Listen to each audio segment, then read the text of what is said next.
listeners. Welcome to Shit That Goes On in Our Heads, the podcast where we normalize conversations around mental health. That's right. I'm Dirty Skittles, and alongside my amazing co-host, G-Rex, we're here to share real stories and tips from our incredible guests. Each episode, we deep dive into struggles and triumphs of mental health, offering practical advice and heartfelt support. Because no one should feel alone in their journey. Join us as we break the stigma and build community of understanding and compassion. Tune in and let's start talking about the shit that goes on in our heads. 3, 2, 1. Welcome back to another episode of Shit That Goes On in Our Heads. Today, we have an amazing guest, Zach. Welcome, Zach, and my amazing co-host, Dirty Skittles. Hey, welcome, Zach. Thank you again. Thanks for having me. Happy to be here. Yeah. How's your day? It just started. Just got done eating some breakfast with the wife and my son. So take this time to do this. And it just started. So I'm happy. It's a great, beautiful Saturday morning here. It's starting to get quite warm, which I don't know. I'm actually one of the opposite of folks with that. Like, I like the cold, but I like the summer out, the green and stuff that comes with it. I don't like the heat. I really don't like it. What was for breakfast? Pancakes, egg, and bacon. Do you put anything in your pancakes, like chocolate chips or blueberries? No, but what I've done since I was a kid, that's a good question, that my dad's done, and it's kind of always stuck with me, and it kind of gave me that extra protein and a little more kick that I needed to kind of hold me up, was I actually put peanut butter on my pancakes. Ooh, so no syrup? With syrup. Yeah. Oh, fancy. I need to try that with my 6-year-old. He's a big, just plain pancake, unless we have blueberries. Then he wants the blueberries. But he does honey. He does not like syrup. Yeah, I've never had it with honey, but I love honey. So I would imagine I would enjoy it. Yeah. Peanut butter and honey. Yeah, he loves peanut butter. I'll do it tomorrow. See how it goes. Yeah. We'll report back. There you go. Let me know how it goes. Yeah. So tell us a little bit about yourself. Well, again, my name is Zachary Van Kuren, 34 years old, married to my wife, Stephanie. We're going to be married now for 8 years in October. I have a soon-to-be 3-year-old. He'll be 3 in 2 weeks from now, June 1st. And I'm expecting another baby boy, and he should be here either last week of June or first week of July. They're saying he'll come out July 4th, but we'll see what happens with that. I know that's... Imagine? Yeah, that'd be awesome. It's actually one of my favorite holidays. So we'll see how that goes. But yeah, that's kind of me, my family life in a nutshell. I live in Los Lunas, New Mexico right now, but I'm presumably known to, my back history comes from northern New Mexico in Rio Arriba County and Santa Fe as well County. So I'm from up north of New Mexico. Right now, I'm kind of like more central New Mexico, but that's where I'm from, is a little town called Truchas. It's up in the Sangre de Cristo Mountains. It's the beginning of the Sangre de Cristo Mountains, which I want to say, if I know my history correct, I'll put myself on the spot. I think it runs all the way through Colorado or maybe even all the way to Wyoming. It's the beginning of the Rockies, more or less. So I was very blessed to grow up in the little village I grew up in. It has a lot of rich history and culture, and a lot of my ancestors are from there. And also my early childhood, I was raised in Espanola, New Mexico, which is about 40 minutes west of the little village of Truchas, where I grew up most of my teenage life and young adult life. Very cool. I have a very random off the wall. What's your favorite childhood memory? Oh, there's many of them. Let me see. Let me pick one out here. My favorite childhood memories would have to be like what made my business, to be honest, kind of like what I'm doing now, is just spending out the time outdoors with my family, going out fishing with my brother, my friends. We would just go up because we were straight up on the mountain. So we would just go up on summer days when school wasn't happening, of course. And it's really nice because we'd have quads. So we would just go on the quads and the four-wheelers and head up to the creeks and to the springs and things like that. And we'd go fish for the afternoons. And then sometimes it would rain on us, but I mean, we're young, didn't matter. We're out in nature in the wild. So I would say that was probably my favorite memories as a kid. And then, of course, just being with my mom and my dad and my brother when I was a kid at playing sports. I played many sports growing up and doing that kind of stuff. And my dad coached me with a lot of the sports I did when I was a young kid, and just really being a typical millennial, I like to say, before the internet came, is we were outdoors a lot and playing games and staying out at night until like the light, you couldn't see anymore. So Right.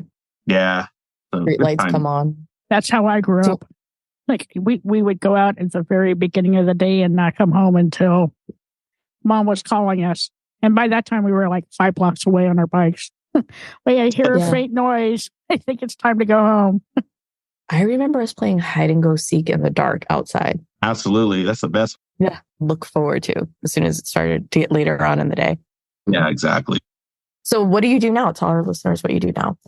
Oh, I've done many things. My young youth of 34 years, I've done a lot of different things. But what I currently do right now is I run my own business. It's actually again, I'm very family oriented.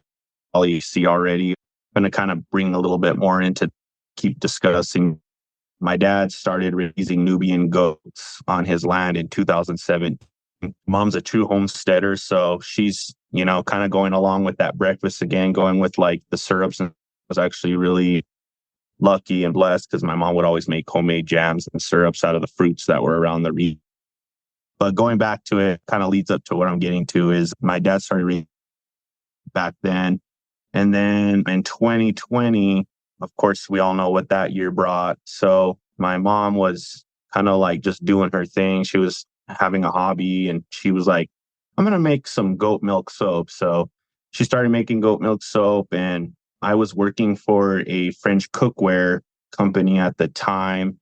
I had just got done graduating college with a bachelor's of science and exercise science degree. So I was pivoting with 2 jobs. I was a part-time trying to launch my new business. I was a personal trainer / sports performance trainer. So I train a lot of athletes, things like that. Because in my past, I was a football coach in high school, and I really liked that stuff. I loved motivating kids and teaching the youth. And that's what I thought for sure I'd be doing. But things change, and maybe in the future. But that's what I started doing back in early 2010s. And then when 2020 came, like I said, I was trying to launch my business. I was trying to get that go off the ground, but it was like the worst time because, again, people weren't doing anything. They were locked down.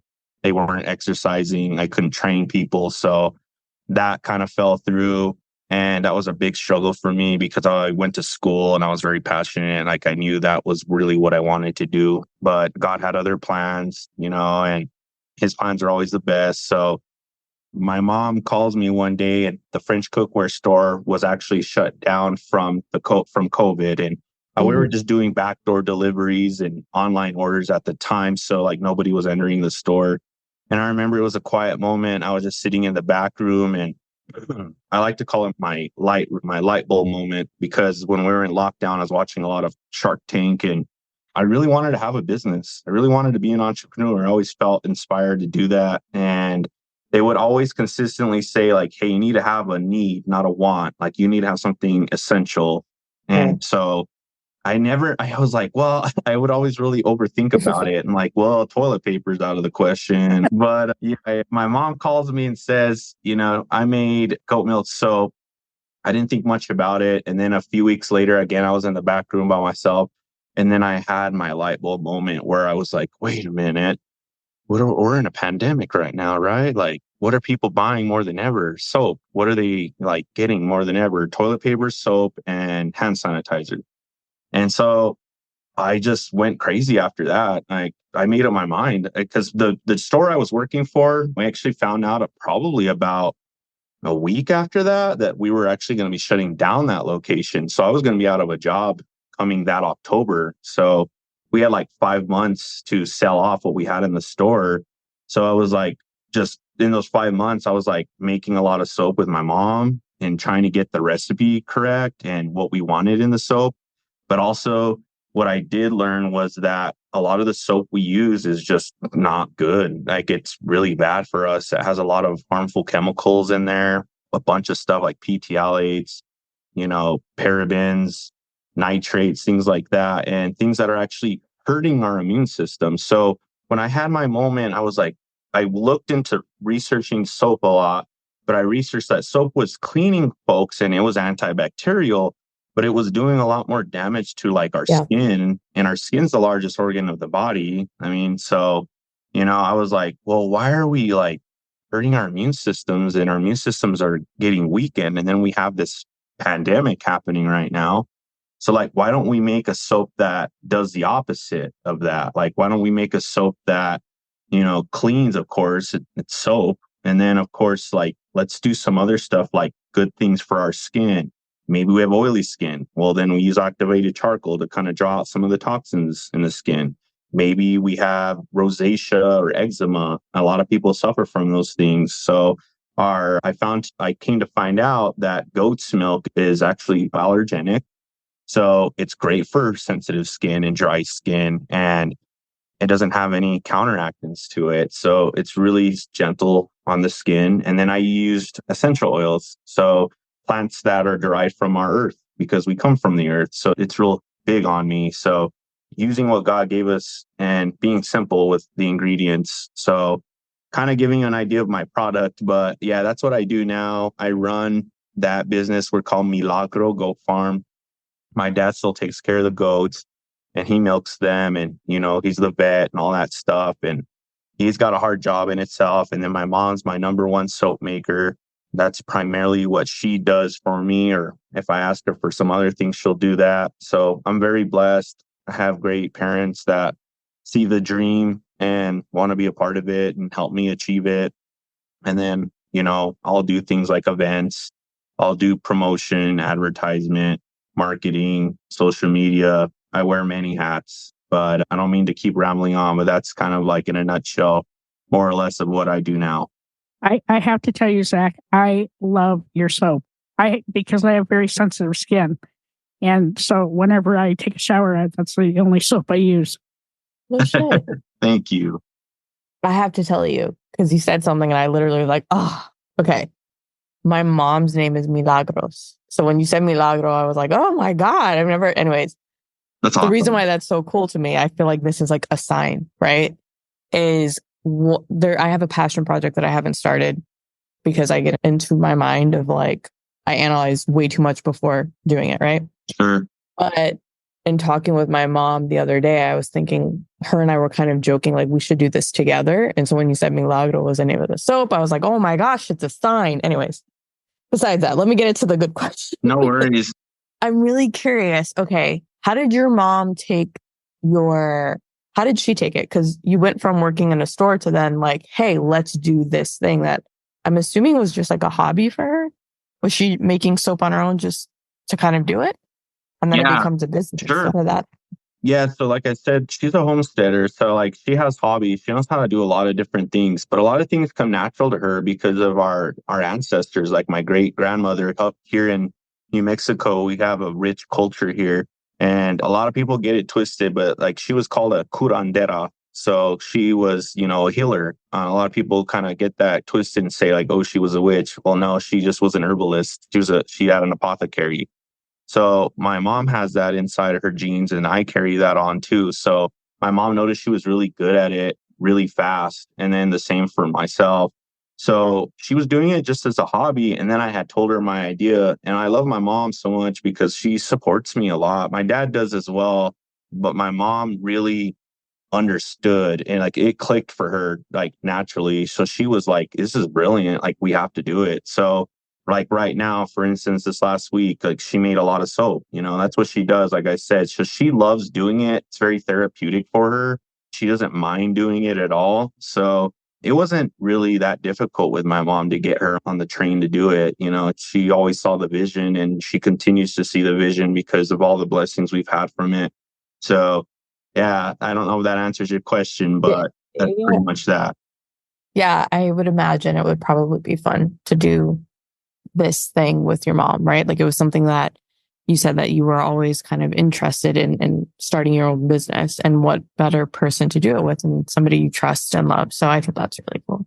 I'm also jealous. You have a soap? I want to get this. I'm getting the soap. Oh, you have Yeah, to. I'll get you some. Awesome. No, you don't even have to. Like, I'm on it. I'm gonna already look it up, don't you?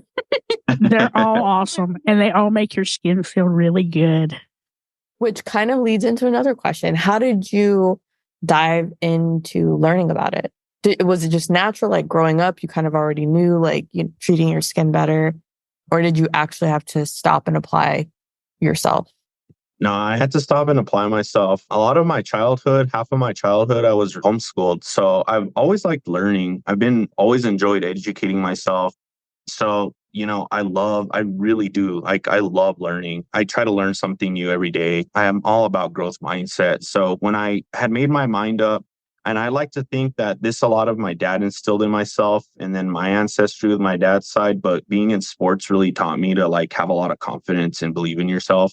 It was that competitive edge. So not necessarily being competitive against others, but being a competitive against myself and realizing like, hey, I need to be better every day. So like with the learning of soap, it's all chemistry. It's a lot of chemistry. And I've never even took a chemistry class. So like showing people like you can do things, you can self-teach yourself, you just have to apply and keep doing it and practice. So what I did with that was I actually ended up buying a product similar to ours, but it wasn't goat milk. It's a really manly, I don't know if I can give that off or not, but I'll try to not because of copyright issues or things like that. But it's a manly bar of soap that is natural. And it's kind of goes around with like the man bear Bigfoot. I'm sure you've heard of him, but it's not, And so it was a good soap, I'm not gonna lie, like it was really different. And I loved that. I read everything about their website, like I read everything what was in their ingredients, like everything. I did so much research on this business and I took their bars and I tried them myself and they were really nice. And not to like bring them down or anything, because everybody's different. But like what I noticed with them was like that soap, I was paying like $10 and then shipping. And then like it would just like go through it would melt in so fast, like in a week. I was only using it in a week. So I was like, well, I want a soap that lasts longer than that. And I'm sure most people would like a soap that lasts longer than that. And then also what they do different is that most of their soap, they have some goat milk soap, but most of their soaps have water in it, which most soaps carry water with a bunch of other stuff, but it's water soluble. So it makes sense, right? Like you put it underwater, it'll melt fairly fast. So with ours, since we use goat milk as our base oil, we don't use water in our soap. So it's fat soluble. So it's more dense than water. So, it just melts a lot slower. So that's kind of what I learned with that was like learning how to make soap. What are the processes called? What are the correct terms like saponification, things like that, which is pretty much soap turning into soap with the chemical sodium hydroxide, which is there's no longer any of that left once you have soap because that's the byproduct. I like to tell folks like when you bake a cake, you use raw eggs. So when you have a cake baked, is a raw egg left? No, you have the byproduct, which is cake. So it's the same thing for soap. And then just learning again, getting more hands-on with my mom, like I read a lot of stuff, but it was getting hands-on and actually putting skin in the game and doing it over and over. I remember we would only do like maybe a dozen bars at a time. But I remember at that time we were doing like 3-4 batches in one day because we were just like so driven and we were just so excited and we were like, this is so great. Let's just keep doing it. And it was funny because my mom was using like very small, like 4-ounce bottles of essential oils at the time, and they would go so fast. So, we've upgraded since then, but that's what we did. Yeah. That's cool. Do you have siblings? I have one younger brother. I was going to say, I have an older brother, but I would totally joke with him at that point, be like, I'm mom's favorite. I spent all this time with mom. I'm her favorite now. Nice. Really nice. So like when all this was going down during COVID, like how was your mental health? Because a lot of shit was going on during that time, right? You're trying to start a new business. You're finding out that you're going to lose your job. And now everybody's stuck in home. And I just want to know, like, how did you keep from like losing your mind every day? I kind of knew that it wasn't going to be a forever thing. So I like to watch and like I said, I educate and I analyze everything. I'm an empath. So like I can feel a lot of things and sense a lot of stuff. And then I take it for what I'm getting. And that was really what I did. And then what I did too was back then I was exercising a lot because I mean, that's what kind of was my outlet. Like I'd go for runs, lift weights. Like I would just keep myself busy and I hadn't have time to really think about like, oh man, what's going to happen? Like the only thing that was stressful during that time, which is pretty intense, and I'm going to get to that now, is during October of 2020 that was when I lost that job. We closed, but I was also making soap. My plan was like, okay, I'm going to launch this business in 21, but that did not happen because my wife and I found out we were expecting, which was great, which is our first son. We were excited and we conceived in October. But then in December, my wife and I both got COVID pretty bad. And what was scary with that is we would further to come on 2021 is with our son is since my wife got COVID in her first trimester, and it's happened to a lot of different women. So we sympathize with them is that it impacts the placenta growth. So since she got COVID, the placenta never fully developed. It stayed at a pretty small size, like equivalent to like a small water balloon. And so 2020, we're like doing good. Everything's fine. And then at the end of 2020, our lease was up and we were living in an amazing little casita outside of Santa Fe, like out in the wilderness. Like I'd see roadrunners and wildlife out where I live because I was used to living rural. Like that's just kind of who I am, So that comes a long ways when you don't have a lot of distractions. So it was good for my mental health. But 2021 was probably one of the hardest years I've ever have had. So kind of going along with what you're asking is it wasn't until 2021 is where me and my wife went through some difficulties because our lease was up and we knew that we were having a kid and the little house we were living in was like only 915 square feet. So we're like, well, we got to actually buy a house. And the housing market, thankfully, was good at that time. But what was frustrating was every time we'd find a house, like it was snatched like quickly. So it was just really hard because we were like, well, we had to move to Albuquerque and live in a single wide trailer in a really rough area. And it was pretty brutal. And my wife and I were really doubting a lot of stuff. Like, how could we have left? We were in this peaceful place? Like, this isn't our home. Like, how long are we going to have to wait? Granted, like, it was only like 4 months, but it was like the longest 4 months of our life because we were expecting, my wife was getting closer to giving birth. I mean, I think it was, April is when we moved from Albuquerque. We found our house in Los Lunas. So I'm getting to the hard part, which was already kind of difficult for us, but we went for a normal, not sonogram, ultrasound. Yeah. And we went one day on a normal ultrasound. Everything was checking fine. And then all of a sudden it was June 1st, 2021. We go for an ultrasound. Thankfully, we just got our house, but we haven't fully unpacked. We get there to the hospital and they're like, yeah, your son's heart rate is destatting. So he's not getting enough oxygen and he's having to work pretty hard with we were like, what? Okay. So they're like, well, I'm going to let you know, like there's a good chance he might be coming out today. So that was like, what? He wasn't due till July 16th. This was June 1st. So a month and a half, he was born 7 weeks early. So he was premature. So he came out later that night. My wife had to have an emergency C-section right prior to midnight of June 1st. Long night. Had our son, came out healthy. Was only 3 pounds, 13 ounces, very small. Poor guy. He had to have a feeding tube. He had to have a oxygen,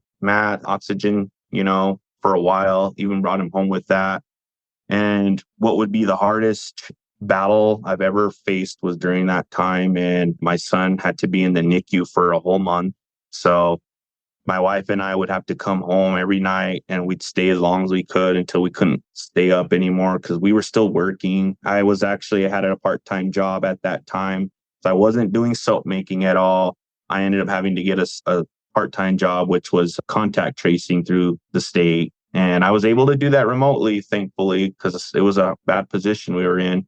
But we would have to go home and without our son for a month, which so anybody that's had a kid in the NICU and you can't take your son or your daughter home, I can tell you already that is like the hardest pain ever. So yeah, that was really tough. And then seeing the way he was, having been hooked up and like having the feeding tube and stuff like that was hard. And then get this was even harder is when you need your family and you need friends and support more, guess what? They can't go in the hospital. So Yeah. you're stuck. You're alone. That was definitely that's kind of going off of the question, but like 2020 wasn't so hard. 2021 was the hard year, was when I started enduring a lot of that stuff. What helped you through that? I had been through a lot growing up, in prior years of my younger adult life, and just remembering how far I had already come, just constantly reminding myself of how far I came from back of my younger days and how hard those days were. And just reminding myself like it could always be worse and telling myself it can always be worse. I'm still blessed. My son's okay. He's alive. My wife's okay. She's alive. I'm alive.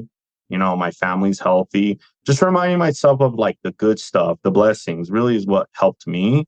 And then prayer. I'm real spiritual with that and just pray a lot of prayer just to help me and to give me the strength that I needed. And not just the strength for myself, but to be a good husband, supportive, to be a strong husband for my wife. Because a dad only knows so much. I could only imagine being a mom and like you're carrying this person and not being able to take them. Like I couldn't even imagine. So that's mainly what I held on to is just going back on how far I came and then just prayer. Did the hospital have like any social workers or anybody you guys could talk to? Because like you said, it was in the height of COVID and like nothing was available to anybody. Yeah, that's a great question. There were social workers, but guess what? Like we never got one, which was weird and odd, but it was kind of like a period where, I'm starting to kind of realize a lot of stuff like the older I get and like during the times of hard times, you're always like questioning everything. Like, why is this happening to me? Or why is this happening to us? But I felt like it had to be that way for a reason. We didn't get one, it would have helped. I'm saying it wouldn't have helped, but it would have.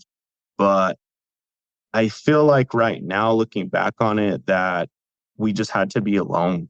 Like we had to be alone with me, my wife, and our son to learn to like be strong for each other and to know that it's just sometimes it might just be you three. It might just be, and just learning that without having any outside help, which it's hard. But sometimes what I've learned about life and pain is sometimes pain's essential. Pain is good for us as much as it might not be at all times, but sometimes it is, and it makes us better, makes us grow. And I kind of feel like that was really why we had to go through being alone during that time. Yeah. And maybe not so much why you had to do it, or I feel like if anything, it taught you that you already could do it and that you were already strong enough. I don't think, that you had to do it, right? Like you just could. Yeah. You're finding that faith in that in yourself already. I think that's pretty cool. Thank you. Yeah, no, I agree. Well, I immediately go to the new parent questions. Like I think as a new parent, right? Like you're already like stressed out that moment where you could bring your child home. I feel like it was probably amplified, right? Because it's during COVID. You haven't been able to bring them home for so long. And now finally that day hits.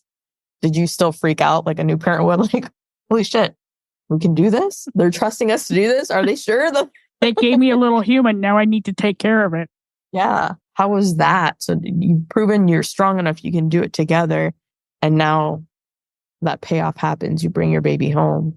Yeah, it's a great question. So it was actually bittersweet, and not to say it wasn't good or not good. Of course, it was relief because it was like, yes, let's just go home. Let's go home. Right. Right. And we did do that. But again, that was like another trial that we had to figure out now was because it was like, oh, well, he's underweight severely. So like he's got to eat. And anybody that's had a premature kid, It depends how far they are, but he was pretty far. Again, he was only 3 pounds. So like normally a normal sized baby, you feed them when they wake up, right? With our son, that wasn't the case. It was like you had to wake up every 2 hours to feed him, and you had to do it on the clock. So in a span of one night, my wife and I had probably been awake like 3 times each feeding our son. And granted, he's little. So, I mean, like, he's not going to be eating quickly. I mean, like, it would take him to drink, like, I think it was like 2 ounces of milk, and it would take him like almost an hour to drink. Yeah. So, I mean, like, I'm just nodding, falling asleep while I'm feeding him, holding him, and my wife the same. And that was a whole other struggle too, because we just didn't have, I was like way on the negative of sleep and then working in the morning or during the day. So, yeah, it was good. But then figuring out like stuff like that, being a new parent, of course, I remember when we got home, like right away, like the first like minutes we got home, we put him on the kitchen table with his like, and we were cleaning him. And my wife was there, thankfully, but I like walked away, straight up just walked away. She's like, babe, you can't walk away. It Right. rolls over and falls. And I'm like, oh, that's actually when I was like, oh, whoa, okay. Like, this is real. This It's is that real. new parent realization. You're like, oh, this is a life now. like literally, right? Like keep them alive. That's all you. It's true. It's true. This is not the doll we've been playing with. This is real life. It's just like that moment where it all comes together and like everything makes sense again. And you're like, oh shit. Yeah. Absolutely. Yeah. It's true. I mean, it just comes, and I remember from that moment, yeah, like I said, it hit me, and it was like, I'm there, I am a parent, I am a dad. So it's time to get going. And it's been great since, there's been hard time with that, but I wouldn't change anything. I wouldn't have my son, so it makes me a better person, and I could never imagine my life without my son. And I've always asked, like, how could I have grown up without this person in my life? It's pretty awesome. Yeah. Yeah. I think there's beauty in that. Like when we go through something so difficult, it's almost like you're learning just how strong you are. And then more happens. And you're like, fuck, I just learned how strong I was because of this experience. But now I have to get through something harder. And you continue to push through and you continue to push through. And there's just beauty in finding a moment of peace and looking back at how far you've come. Because you can continue to do that throughout life. Yeah. Absolutely. I remember kind of distinctly that I was laying in our room and we were just like kind of relaxing, watching TV. And this was probably about 3 months after he had been born. So 1 month he was in the NICU, and then the next 2 we were getting up every night for like 2 months and every hour of the night. And we finally got to the point where he was like averaging out what he could be. And I remember like laying there and just saying like, I think we'd made it. I think we're through this storm. Like, thank God. I think we're through it. But part of you, I don't know if it's doubt, but like part of you is like, yeah, but what if something, and I hate to say that, but sometimes you're like, is something else going to come? Like, is something else, When will the shoe drop? Yeah. Absolutely. Yeah. So, but no, luckily it was smooth. It's been good. And your between you and your wife, like, I'm sure you both had like mental struggles, like when you were going through that. Did you guys help each other to heal and, try and just make it through another day? Because I know what it's like to be sleep deprived and, having to care for. Now, I don't know what it's like to care for another child because I don't have children. I have 8 cats instead. But I can only imagine like the struggles that your internal struggles, but then just like expressing that to each other and just making sure that you could make it to like the next hour, the next day, the next week without like completely losing hope. So I'm happy that your son's going to make it to 3 in just a couple of weeks. So thank you. Yeah, I would say during that time, like if it was physically like a physical problem, like again being tired, sometimes we would do another feeding. So it'd be like, hey, you know what, I got this one, just go back to sleep. And then we would just kind of take turns with that. As a emotional standpoint, it was communicating and talking to each other. Me and my wife are really good at that, thankfully, as we communicate pretty well and tell each other how we're feeling. If we're not telling each other how we're feeling, we can always like understand, like, oh, they're stressed, or, we can just read off of each other because we've been together for a while now. But communication, that's always the number one, is communicate and tell each other how you're feeling. Like if you're even just saying, what, I feel defeated. I don't feel good. I don't have any confidence right now. And just expressing those feelings just helps in itself to get out. But like my wife is great. She, like I said, she listened to me and helped me. And I did the same thing back for her. So was it always, peaches and cream? No. I mean, we're human. So there were times that like, we would get frustrated at each other or frustrated at the problem and, maybe have a little bit of a bickering moment or something like that, but not too bad. It was more of like, again, we had just went through something really hard together. So it was like, we knew that like none of us had it easy. So especially her, I mean, like she's the one that had to have, the C-section stuff. So I went through the ride and had a hard time, but not like the mom, so I knew that part of me was like, again, this is like how I was raised, I was kind of raised old school in that sense. And it's not a bad thing either. It was more of like, I got to be the man, I got to be a husband, and like, my feelings matter. But at the end of the day, like, I want my wife to be okay. Because if my wife, it's just like the true saying, like, if she's happy, you're going to be happy. And it's true. I mean, I can't take that any other way. Like if my wife's happy, then I'm happy. And I really genuinely mean that, because that means that we're doing something right. Yeah. That is like maturity, right? Like that is realizing you love and respect this person that you've chosen to spend the rest of your life with. And when you understand what that means and you're mature enough to fill those shoes, you step up and you do things to help each other. And I think that's a healthy relationship, is what it sounds like. Yeah, to me. definitely. Yeah, thank you. It is. Well, where can our listeners find more about you and your soap and your company? Do you ship also to Georgia? Yeah, no, good question. So first and foremost, if you just want to email me, we have email at Milagro, Milagro, Goat Farm, and then at gmail.com. And then, so if like you just want to shoot us an email, that's where you can do that. If you want to kind of see some pictures and see some things of what we do, social media is a good way to go. Our number one platform at the time is Instagram. So just Milagro Goat Farm again. You can find us there. You'll see my mom, my dad, my brother, my wife, my son, me, goats, how you make soap, me making soap, like you name it. I do some pretty funny skits once in a while too, just to kind of lighten it up, put myself out there. And then of course, like Facebook, a little bit of Pinterest. I just started our YouTube channel. I have a lot of YouTube short, but I have like 2 episodes or 3 episodes on YouTube. So trying to get that going. So if you want to know a little bit more of what we do and why we do it, that's a good place to go, because it kind of gives you a short description and me speaking of why we do it and why we created it. So, and then also lastly, if you want to buy some soap, you can go to milagrogoatfarm.org and it'll show you all our soaps. And we just had a release yesterday, which is our spring summer soap. It's an awesome soap. It's called Meteorite. So if you want to blast away grime and you want to get rid of like the blackheads, the oily skin, that's a soap that you'll definitely need. And it's a good one. It's very unique.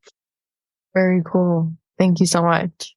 Yeah, Thank you, Zach, for having me. Awesome. What a great conversation. Thank you so much. And I know. I'm super excited. I know you're excited to be new daddy number 2 soon.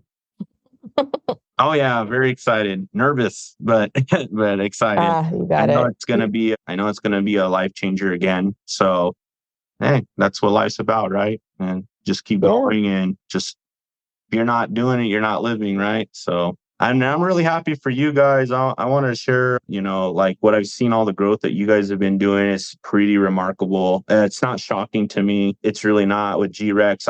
G-Rex runs like your social, right? More of anything. She does everything. She is the queen of it all. So it's not surprising. Really, it's not. When I interviewed back in February and I saw the way you guys were growing, I was like, it's just the beginning. So I know you guys are very humble and where you are, but I'm going to let you know already, like, you better buckle up because Oh, shit. yeah, you guys are headed there. You really are headed there, but it's because it's what you were meant to do. So thank you, whenever Zach. you have those doubts, just know it was meant for, if you wouldn't come this far, to just come this far, True. So That is, It is very humbling absolutely. and surreal at the same time. We were just talking about how crazy all of this is. Yeah. It's going to keep blowing your mind. Woo, sweaty palms again. Sweaty palms. Yeah, absolutely. It has that effect for sure, but you won't know until you put yourself out there. Oh, it's gonna be there's gonna be a moment where you're gonna be booked for probably years, to be honest. Like because you guys have been around for what, a year and a half, 2 years now, almost? Something like that. Just hit a year. Just past a year. Just a year in February. Yeah, see, I mean, like you have, like, I mean, not, and I'm not saying this to shoot you down at all. I'm just saying, like, you guys are still babies. You're barely starting to walk, and now you got like all this. You got interviews. You're just not gonna have. There's gonna be a time, and you're seeing that now already, where before you're having to go and look for people or go and ask, right? Whereas you're gonna get so big, and you're probably already doing this to where like you're going to have them come to you. And when that happens, that's huge. That is massive for a small business because it's a small business. You know what I mean? Like the podcast, but it's a business in itself. So you're going to have folks that are just going to come to you. And when you start having that, which you're already having, you're doing something right and you know that you're on the right path. When stuff just opens and freely comes and it's not like against the grain, that's when you're doing something right and you're on the right path. So I can definitely see that happening. Sounds good. Bye. Thank you. Hi, all. Thank you so much for listening to this episode. I'm G-Rex. And I'm Dirty Skittles. Don't forget to subscribe, rate, and review this podcast. We'd love to listen to your feedback. We can't do this without you guys. It's okay to be not okay. Just make sure you're talking to someone.